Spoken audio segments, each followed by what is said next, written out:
This is Your Kick-Ass Life podcast, episode number R3 with guest Laura McKowen. All links and resources you hear on this podcast can be found by going to yourkickasslife.com/R3. This is the Your Kick-Ass Life podcast with Andrea Owen, a no BS guide to self-help and badassery. Because ladies, let's face it, life's too short for it to not kick ass. And here's your host, the girl who serves it up straight with a side of crazy, Andrea Owen. Hey there, ass kickers. Welcome to another episode of the special edition I'm rolling out on recovery. I hope you have enjoyed the last few episodes.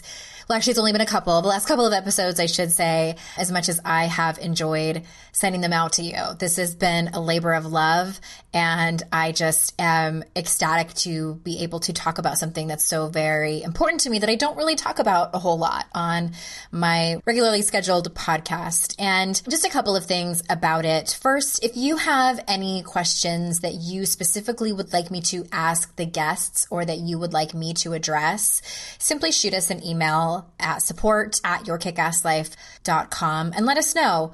I am rolling out 10 of these total. This is the third one. And I will be doing another 10 in 2017, probably around the summer. So if I don't get to your question by the end of the series, please send it anyway, because I will be rolling out a whole nother series where I would love to be able to specifically answer your questions. Also, these episodes are a little bit longer than my regular episodes. And the reason for that is that I wanted my guests to be able to tell their stories, because I wanted you to specifically hear the progression of alcoholism in these stories. I didn't want it to be just the ending of what happened and, tell people like, you only have 5 minutes to tell your story because we need to get on to other things. I wanted you to hear the whole thing, because the progression is what's important. We don't just wake up one day at our own rock bottom and decide, okay, it's done. It's definitely a progression. If you don't want to miss any of these episodes, these particular episodes come out on Tuesdays, but if you don't want to miss them, especially if you don't want to miss the show notes, they can be delivered to your inbox. These particular episodes tend to have a lot of resources. And the more I talk to the guests, the more resources I get, and I don't want you to miss them. So if you're not already on my email list, you can simply text the word kick ass, that's just all one word, to 444-999. That's the word kick ass to 444-999. And you'll also get, as a bonus, my free ebook and audio that's titled How the Shit Talking in Your Head is Making You Crazy and 3 Ways to Change It. And if for some reason you're already signed up but you're not getting my emails, especially if you have Gmail, check your promotions folder and they're probably hiding in there. Or I might go to your spam, wah, wah. So you might want to check over there. Let me now tell you a little bit about today's guest.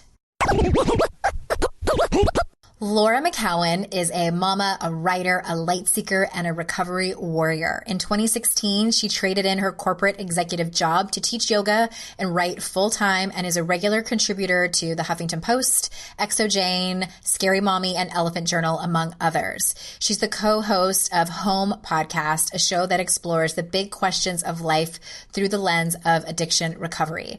Laura lives on the North Shore of Boston with her daughter and is writing her first book, a memoir. I'm so excited for you to meet Laura. She is just really, really amazing. And without further ado, here she is. Hello, ass kickers. Welcome to another edition of the recovery series of the Your Kick-Ass Life podcast. And I am here with Laura McKowen, someone I have been fantasizing about being my friend. I already told her.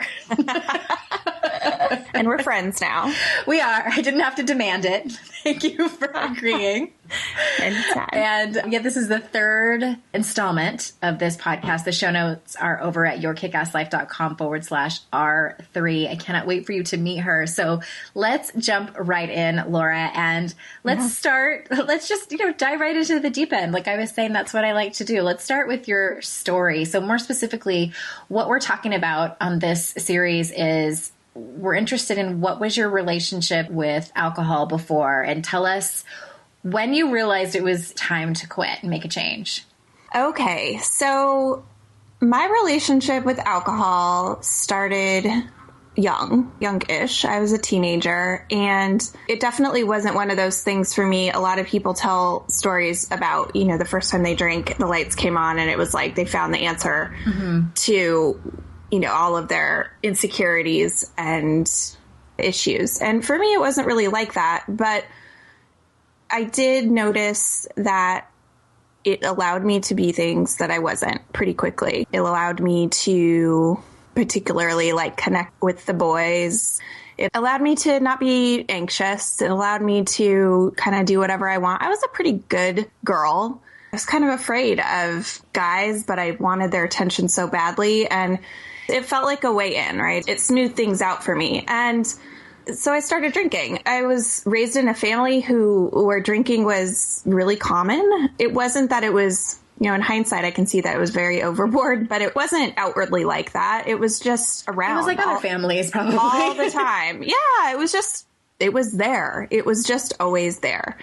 And I thought that's what people did. I thought that's what people did all the time, as a matter of course of just being together socially. So I never really thought much of it.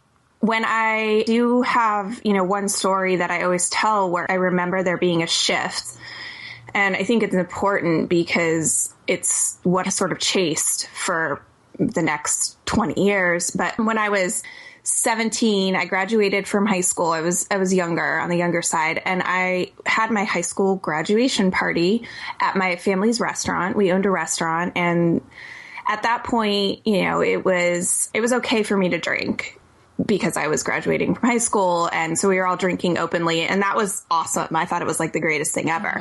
I can go pour myself drink, and it was okay with everyone. And this was in the middle of the day. I was really, really thin at that point. I had developed a really bad eating disorder at the end of high school. I was horribly insecure, and I was scared. I didn't know what was coming. And I knew the amount of calories in toothpaste. I was exercising addictively. And alcohol, though, was a thing that allowed me to both feel, because I'm assuming your audience is a lot of women, and probably a lot of women that have had eating disorders. And I went numb. I mean, it made me numb. That was kind of the desired effect. I didn't know that, but that's what it was doing. And alcohol allowed me to feel, and it also numbed me. It was like a way that and it also allowed me to eat. I wouldn't let myself eat otherwise, but if I was drinking, I could eat. So, just to paint the picture of me standing there at this bar at my family's restaurant, I had this little black tank top on, and I had this whole, next chapter of my life out in front of me, going to college and leaving, and my family was in a bunch of turmoil. And I remember pouring my third really large Bacardi Limon and Diet Coke, because that's how I rolled then. And I remember feeling this wave of power come over me. I was drunk. And I remember feeling like it was like a feeling of love. And I thought, if I can stay like this, everything's going to be okay. Yes, to that. So, yeah. If I can hold on to this, everything's going to be fine. If I just stay this way, everything's going to be okay. So I chased that. I really did chase it. And it was hidden to me in a way. I knew that I had this sort of lust and hunger for alcohol that it didn't seem like other people had, all through college, all through my 20s.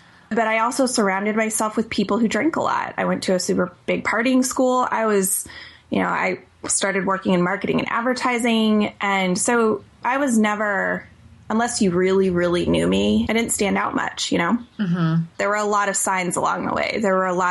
I knew I had a lot of shame. I had a lot of anxiety and shame when I woke up in the morning after drinking, because I always blacked out, even if it was just, moments or whatever. I blacked out, and I felt so much anxiety and shame around it. And I didn't feel like other people felt that way. But, I just kept piling it on. You just kept piling it on. And amidst all this, I was creating a life. I had always been super social. I had, I got jobs and I did well at them, and I developed a whole exterior persona through the course of my 20s that, kind of hid the thing that was going on in the background. Even to me, it hid it even to me. So I met my husband, the guy who would be my husband, when I was about 27. And I remember my friends saying to me, I'm so relieved that Ryan is in your life now because we don't have to take care of you anymore. And I thought, like, we all laughed, we laughed because it was true, but it wasn't funny, It Did wasn't they mean fun. like take care of you in general or take care of you when you all went out? When I'm drinking. Oh, okay. Yeah. I mean, I was always that girl. Someone always had to take care of me, and it was a known thing.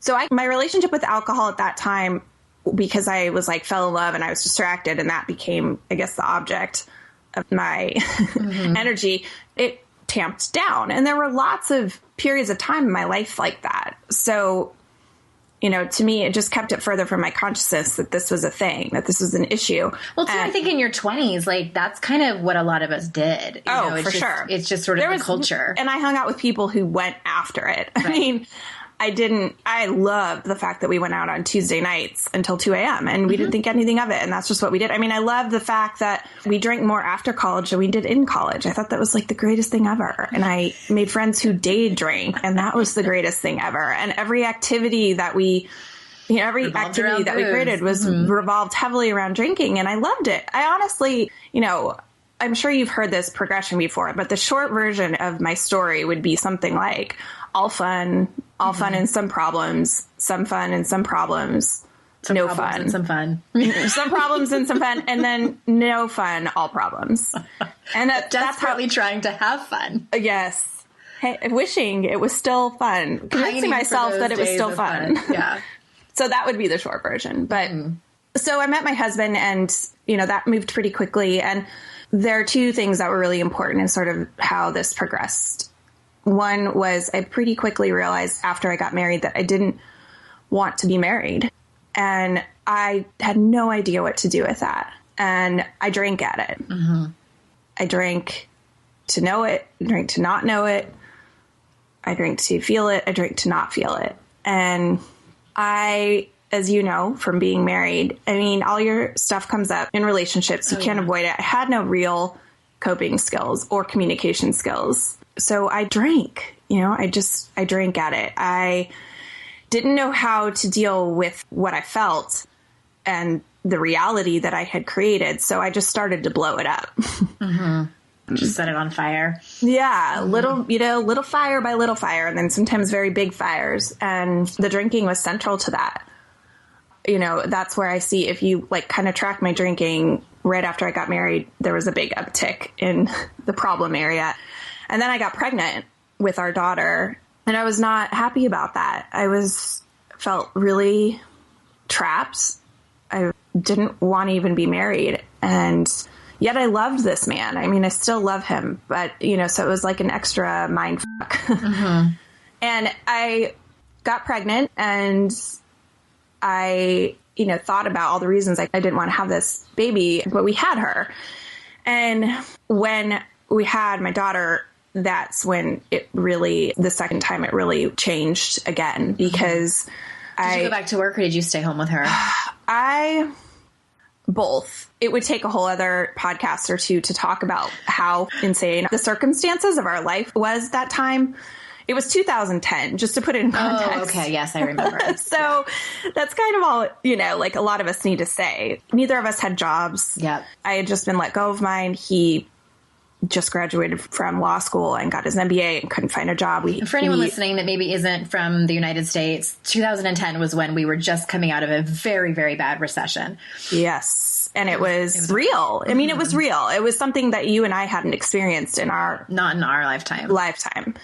And it was a big blow to us. So there was that. There was all kinds of family stuff. And I got horrible postpartum depression / anxiety.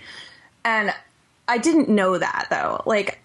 It's funny how, and I'm sure you relate to this too, even those of us who are self-help people who are seekers, we kind of know the concept of these things that people go through and we're attracted to, like, understanding them. But even though I had just, like, I had learned everything I could about postpartum depression, anxiety, I didn't even know I was in it when it was happening. I knew I was in it when I couldn't eat anymore and I couldn't function on a day-to-day basis. And I was, like, cutting myself with safety pins just to figure out what was happening, you know, just to do something. Like, I lost my mind. The drinking at that point, that's when it really stopped working for me. This thing that had always been like a release, it just made it so much worse. It made my anxiety so much worse. But yet I kept doing it. You know, it was like pouring gasoline on my anxiety, but I didn't know what else to do. And I loved drinking. It was like, how do I let this thing go?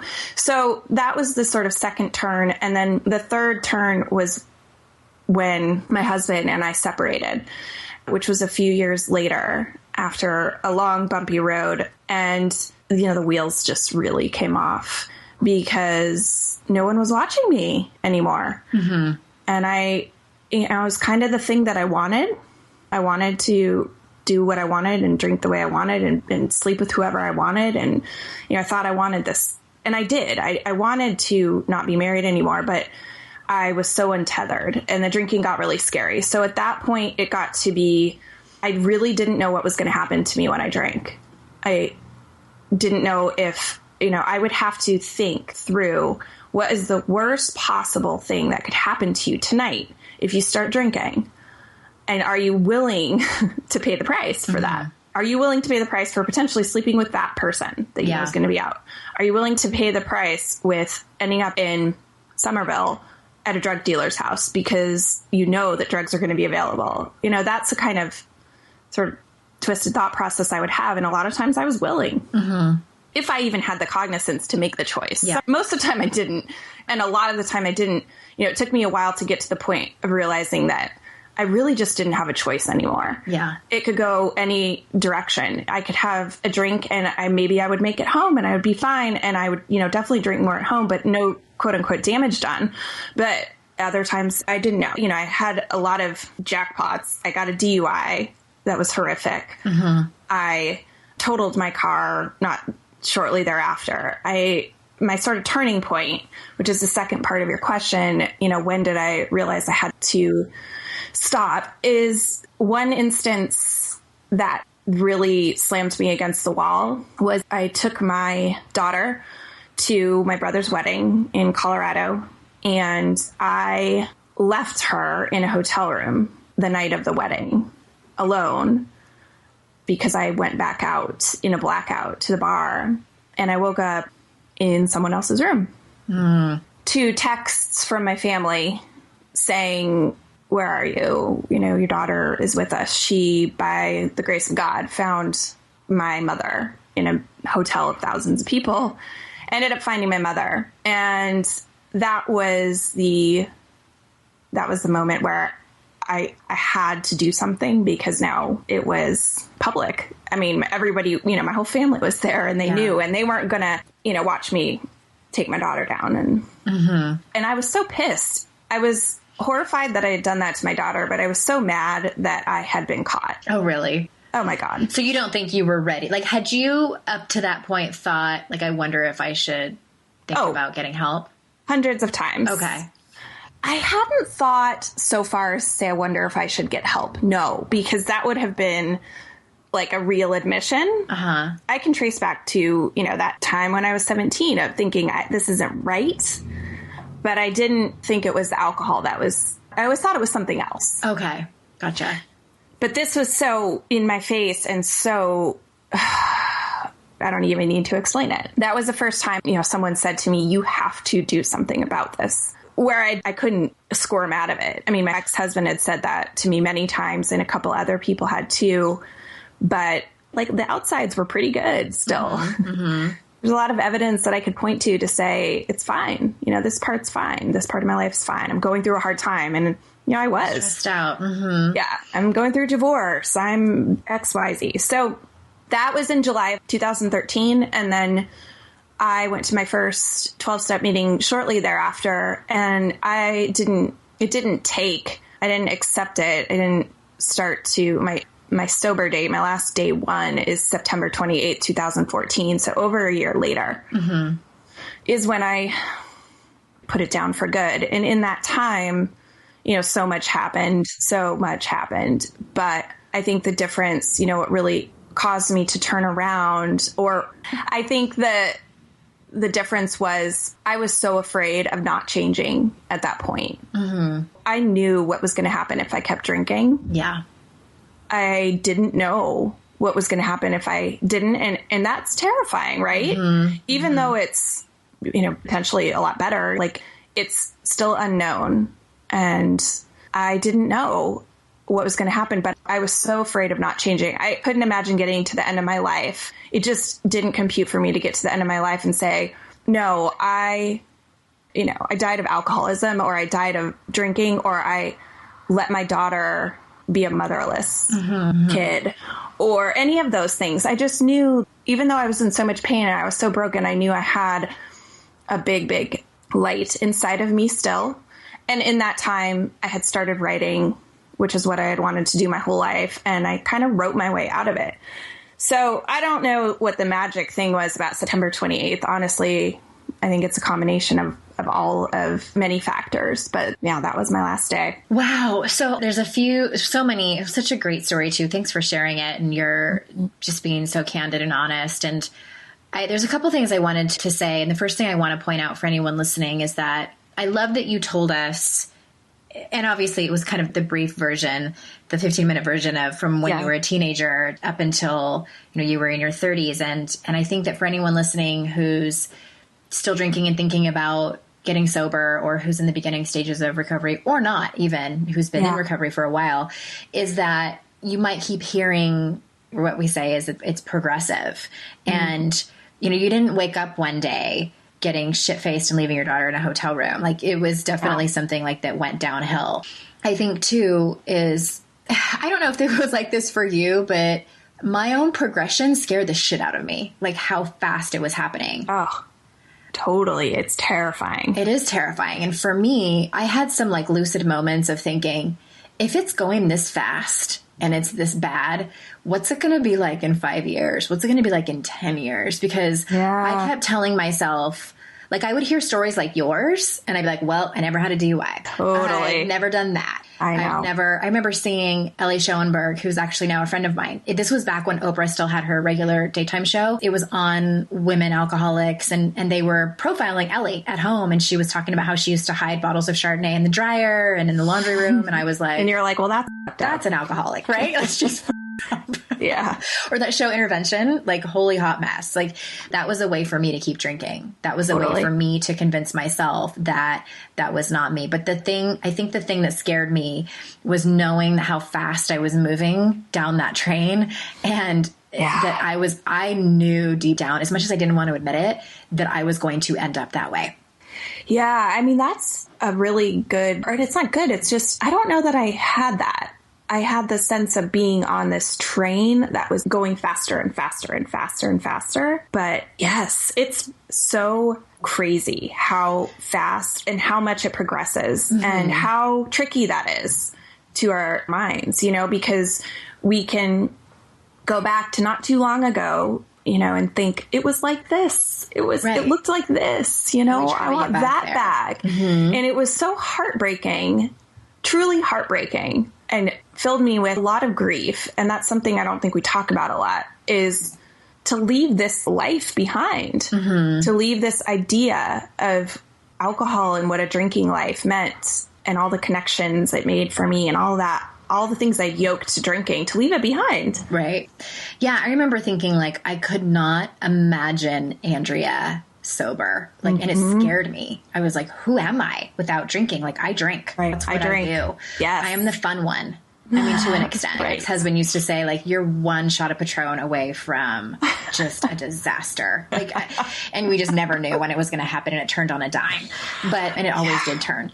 But I'm glad that you used that word grief, because I think it is something that we don't talk about enough. And I think that for me, it was leaving behind my 20s and this life of, you know, not having responsibilities, and just, it was a life of fun, and walking into a new chapter of marriage and being a grown-up, and it was scary, and I didn't know what I was doing, and I didn't know how to be a mom, and I didn't love being a stay-at-home mom, and I thought I should, and like all of this stuff happening, and I didn't know how to handle it. And I was like you, I didn't have any coping skills to deal with life. I didn't have any communication skills. I didn't know, intimacy was, whether it was with friends or with my partner, was like one of those things. I always say, like, it was that thing that I craved the most, but it was the thing I was the most afraid of. Yeah. So I drank.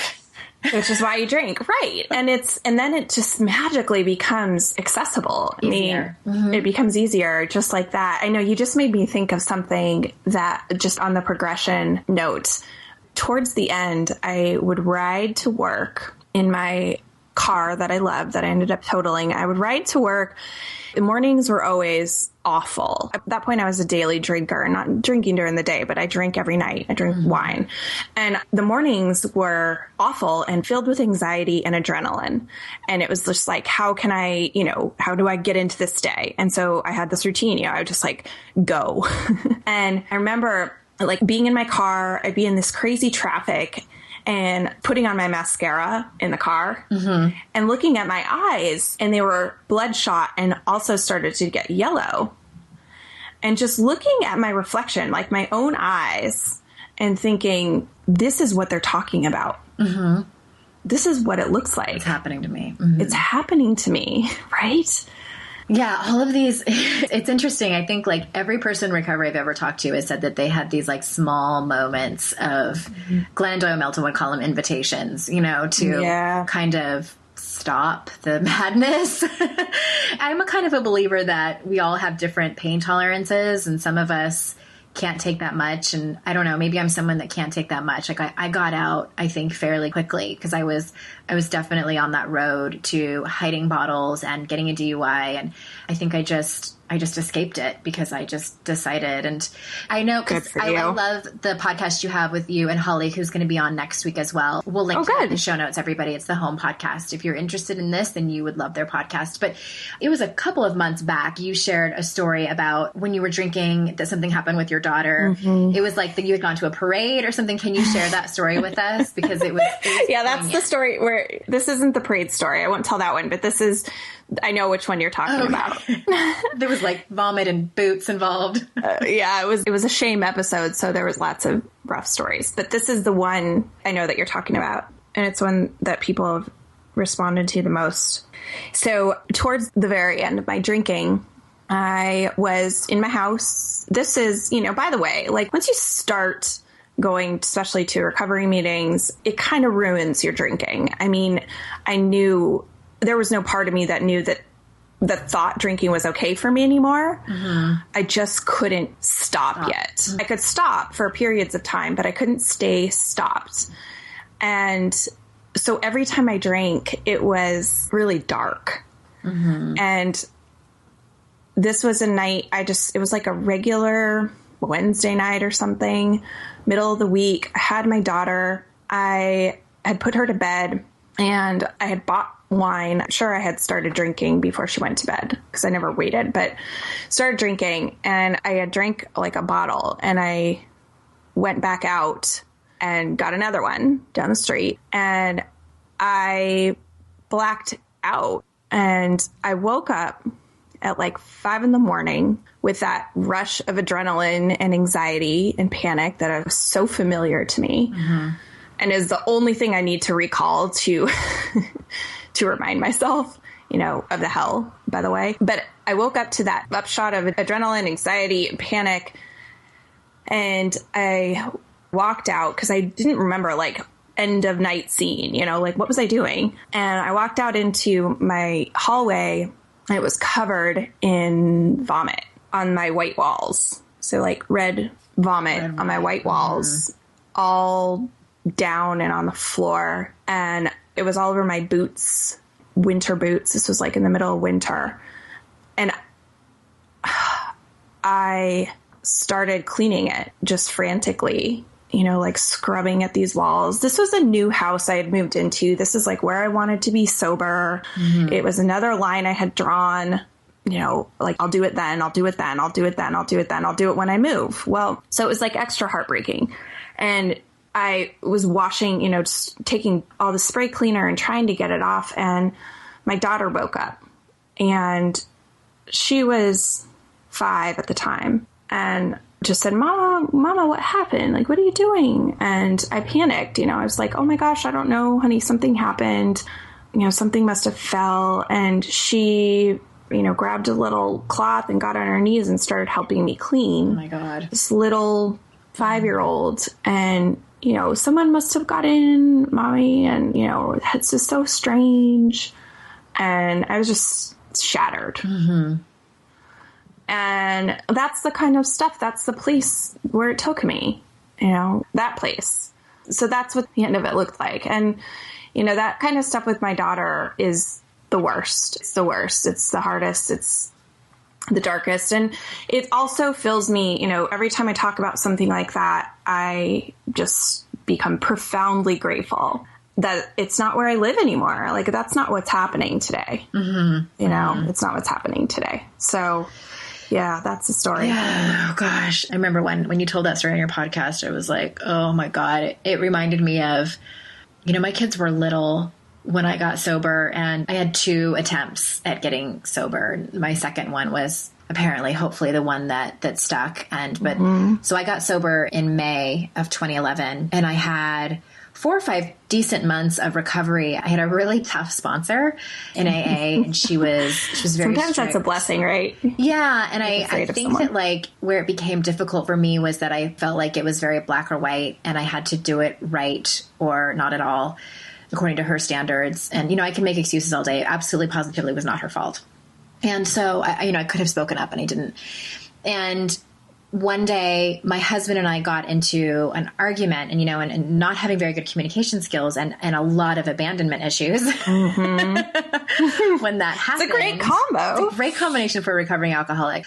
So with that combination, I panicked, and he left. And I'm the type of person, like, I want to talk about everything right now when it happens, when it's happening. He needs time to process, and then he will come back and speak with me. So he left, and I panicked, and I'm making up stories about how he's going to divorce me. And, I'm already planning my life as a single mom. And I ended up thinking to myself, like, I didn't want to break my sobriety, because I was all proud of the time that I had. And I thought about, like, oh my God, if I drank, then I'm going to have to go to, go back and like tell my sponsor, just shame on me. So, but I had this thought that I remember, like, all I wanted was a buzz. Like, I just wanted to run away from this feeling, this anxiety of this crippling feeling of, just you wanted to leave. My life was unraveling, right? Panic. So I thought, well, if I drink some NyQuil, I'm not really drinking, technically. Oh, God. But I might be able to get like that sleepy, hazy feeling that I was looking for. So, in like 5 seconds, I was in the bathroom chugging cherry NyQuil. And I'm standing there in the living room and standing there, like waiting for it to kick in. And I'm like, this isn't good enough. So then I remember hearing an AA speaker talk about how she used to drink vanilla extract, which I had never done before, which I had, no, it's a true story.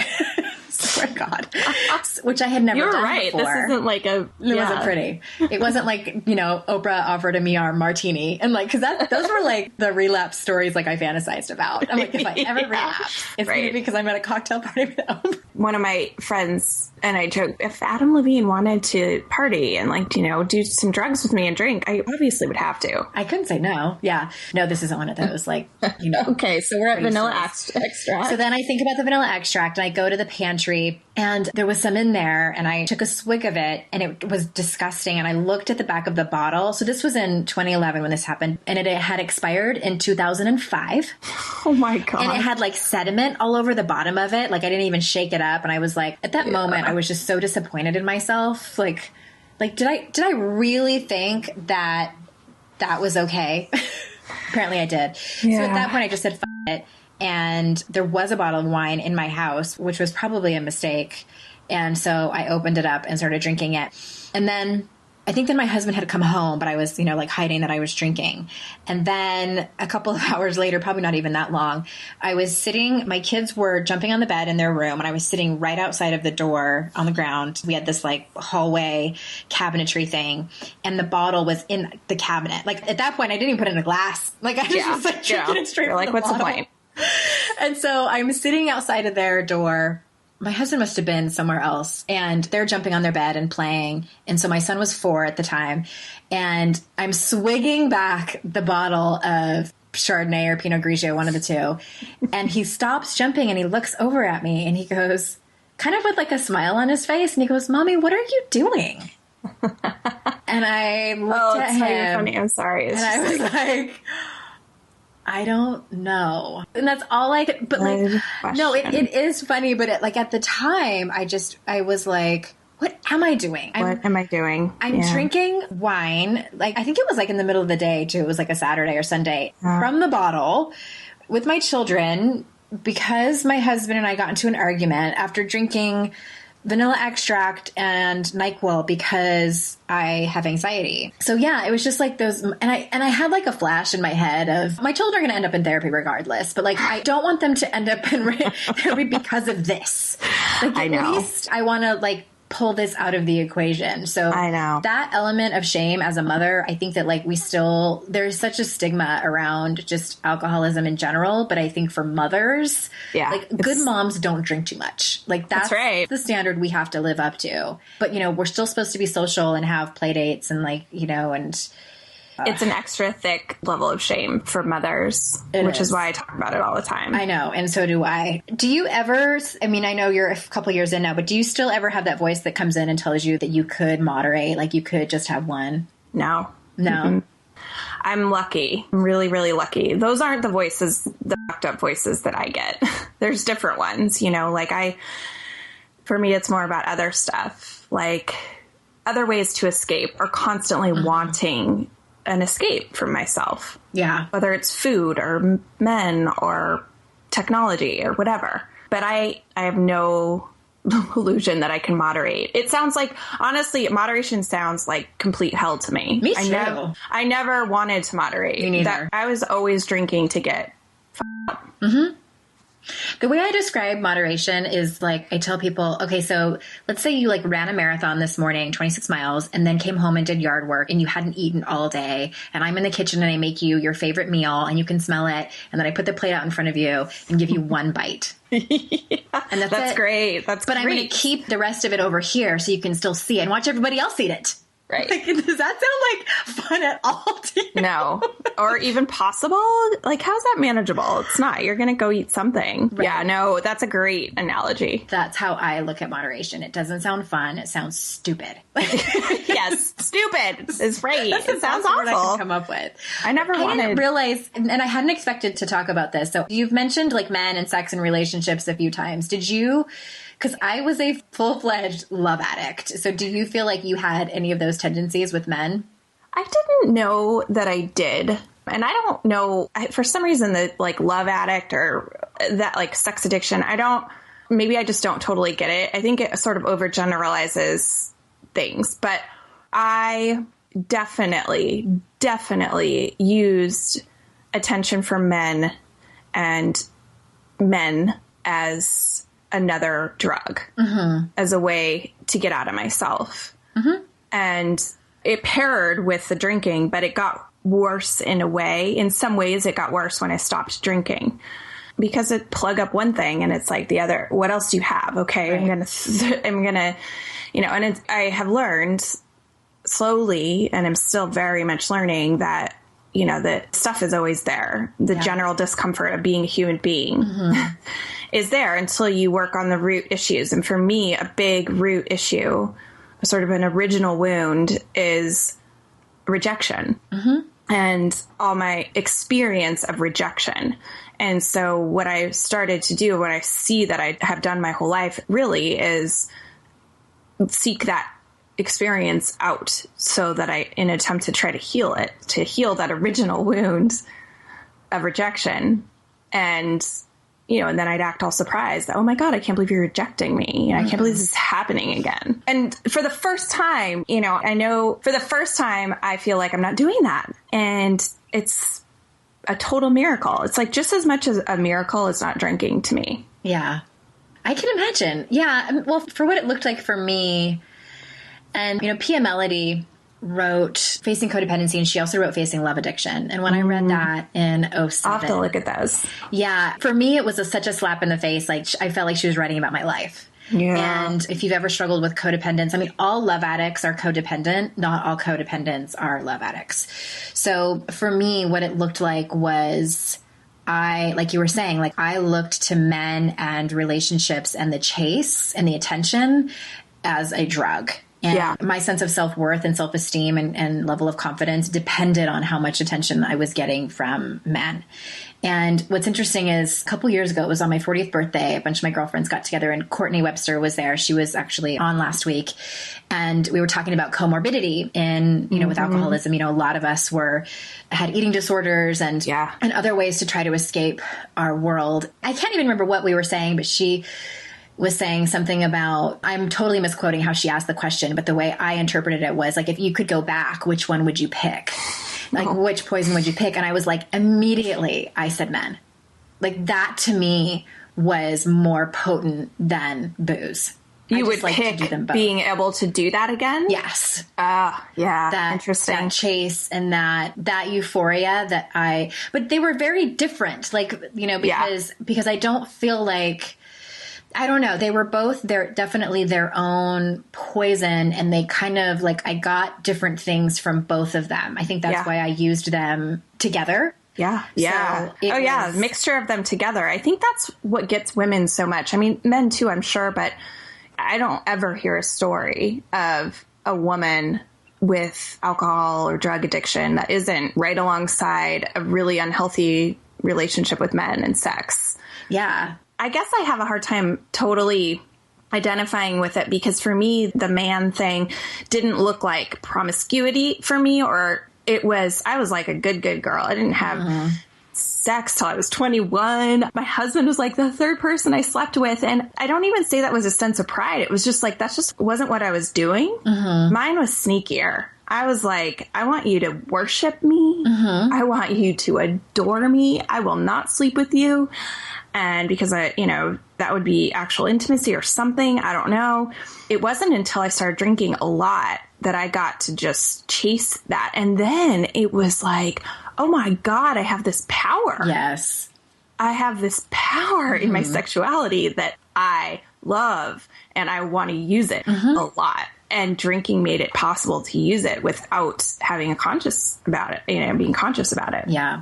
Yeah. I did a podcast episode a while back where I went into a little bit more detail. I can link to that in the show notes, y'all. And where I talk what each of my addictions looked like. And mine wasn't necessarily promiscuity either. I mean, there were definitely times where I said yes when I didn't want to. And for me, it was more like you were saying, it was that power. And it was more so than anything, it was the desperate need for connection. Yes. And I confused that, like the beginning of a relationship, like the flirting and the chase and just those like first few moments and, weeks into a relationship, I confused that with love and intimacy. And I didn't know, I didn't know what real trust looked like and intimacy. And so I thought that was it.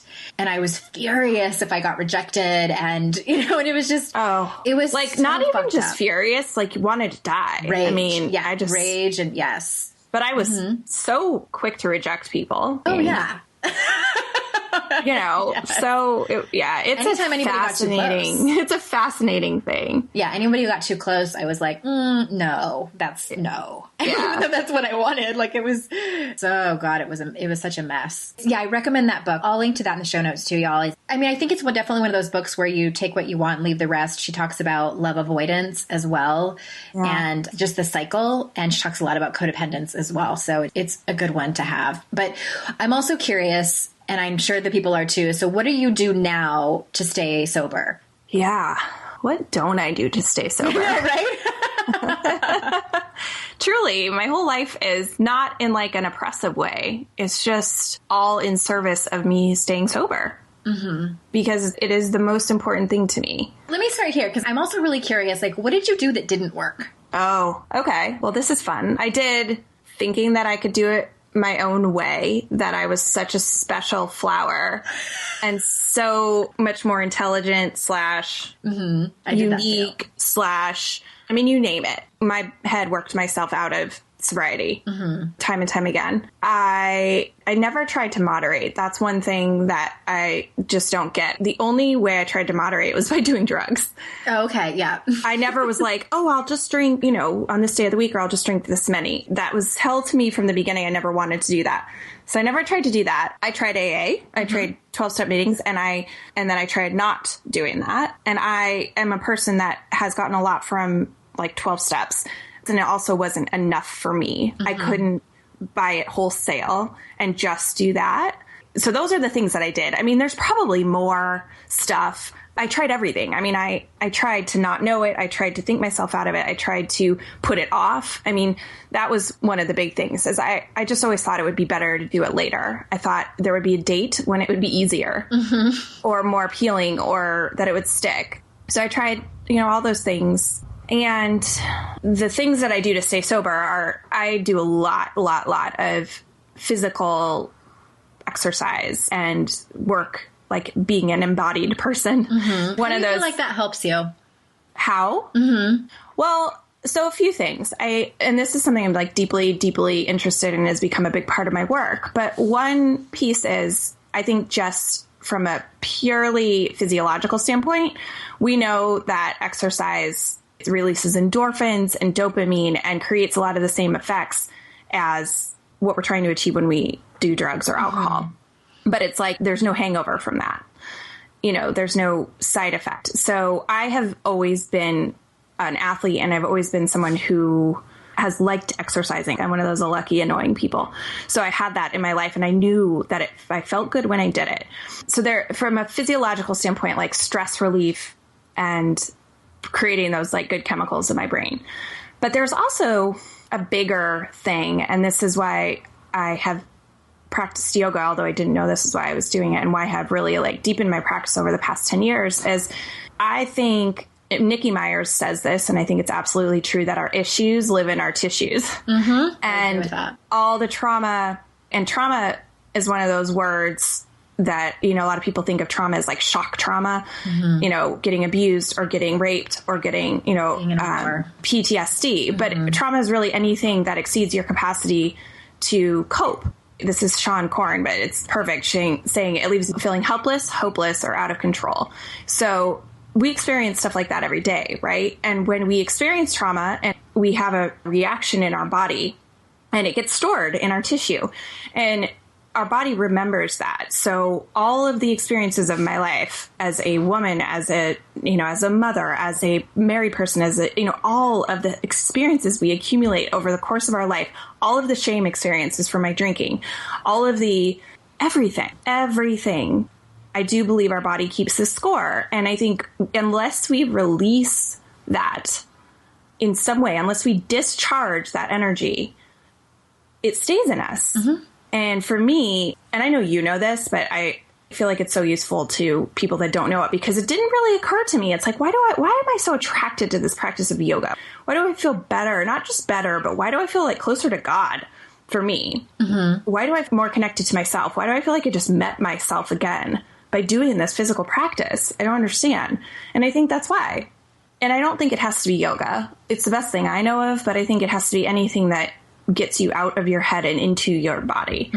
I think so much of my recovery and the practices I do that support my recovery get me out of my head. Right. And, I also do therapy, which is very much in the head type work. I think we have to address all of it, though. I stay connected to people in recovery. I mean, so much of my work is in this world, so I feel like I talk about it and kind of live and breathe it every day.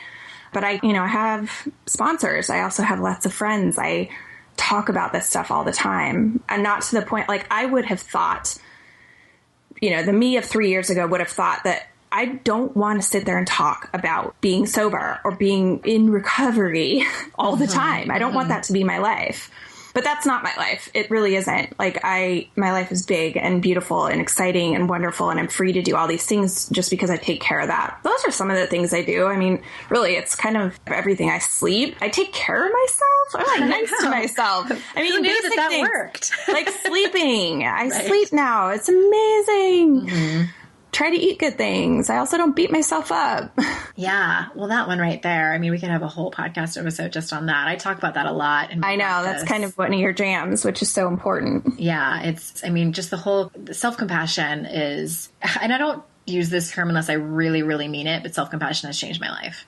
It has. I totally agree with you. And compassion can be one of those squishy words that it sounds like a Hallmark reading or something, but it's so not. So Pema showed her and does this amazing talk on compassion, and it's the most beautiful thing. It is. I know it is. I like that term. It's a squishy word. It really is. And I grew up in a house, God love my mom. And my mom she's a very strong woman and tough. And I grew up watching a legacy of women who would not take shit from anyone and just were strong women. And now in hindsight, I realize there's a lot of pain and things that are really going on. But I think that I grew up in a house where vulnerability and compassion did not exist. They didn't exist. Like, you get up, you brush yourself off, and you soldier on. We don't have time to feel sorry for you. Right. Not at all. And there's like a value in some of that.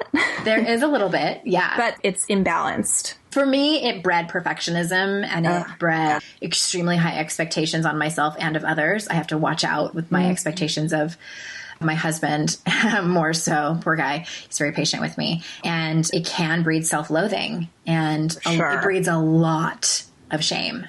For sure. And I just want to say something really quickly, too, about shame, like while we're on the topic. And I've said this a few times in my podcast, but it's worth repeating because people hear that word. I have found, having many conversations with women about it, is sometimes they dismiss it because they think that that's not me. Like, I don't walk around feeling shame.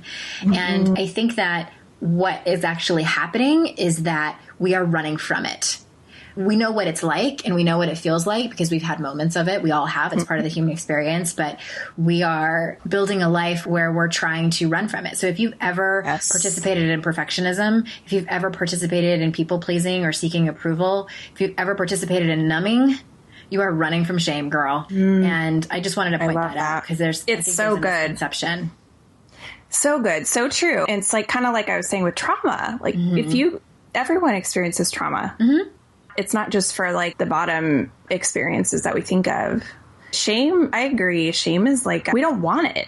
No, we don't want to admit that we have shame or that we're jealous or that any of the dark side stuff, any of the shadow stuff. But it is to a degree that we deny that in ourselves, we suffer. Yeah. And I think that was where a lot of my drinking stemmed from too. It's like, I didn't want to let any of that in. Like, I was embarrassed and ashamed that I had these darker sides, and the way that manifested was in gossip, that was in backstabbing, ending up feeling like shit because that wasn't authentically who I was.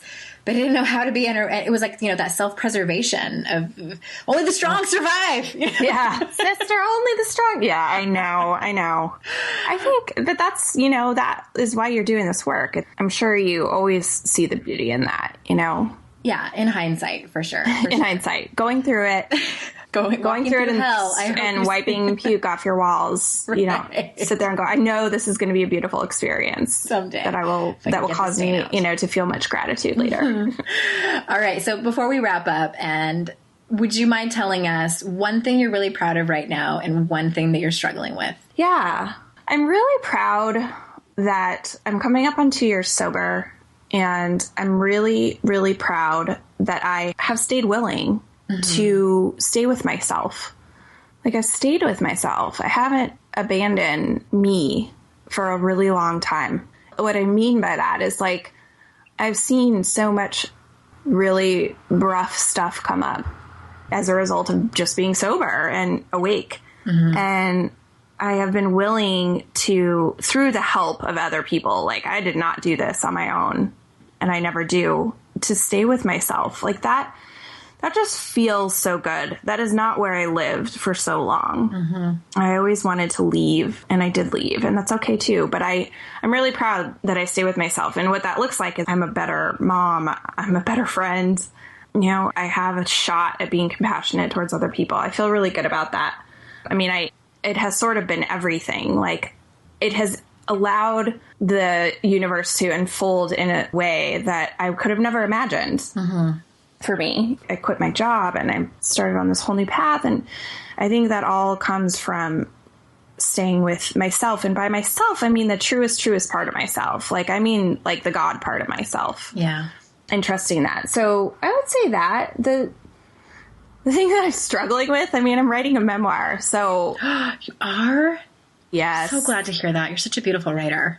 Thank you. Thank you. So I'm struggling with that. It's hard, man. I remember reading when Cheryl Strayed said in some interview, she took like 3 weeks off from her life, basically to finish her first draft of Wild. She went away from her kids, and she said, I went away to do this thing, and, you know, I finished it, but it nearly killed me. Mm-hmm.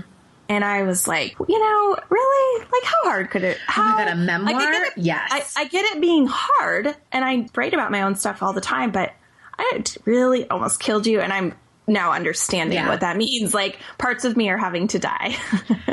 Oh my gosh. I can't wait to hear the end, like your synopsis of how it went emotionally. Yeah, me too, because that will mean I have done it. And whatever it ends up being. Yeah. it will be something that's behind me. So that's what I'm struggling with. It's a beautiful struggle, but it is a big struggle. You know, I'm banking a lot on not the success of doing this, but on sort of this new life that I've created for myself. And so it's kind of all of our trust and all of our doubts and insecurities that we get wrapped up into all of our, I mean, I'm not the most disciplined person. I'm not any of that. And so it's all like, I get to see all of my shit come through in this process. So. Wow. Yeah. Oh, my dear. Thank you so much. Thank you. All day. Thanks for going longer. I can't have a short conversation. I know.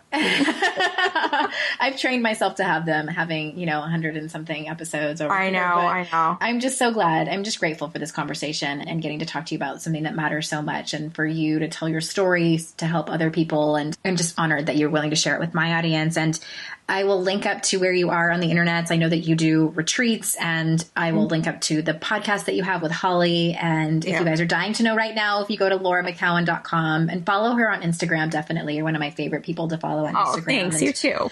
Thank you all for being here. I'm just feeling very, very warm and me too. And grateful. I wish we could hug, but we can't. I know. Damn, one day we will meet sooner rather than later in real life. Okay, everyone. Thank you again so much for being here. And until next time, I will see you out in cyberspace. Bye-bye.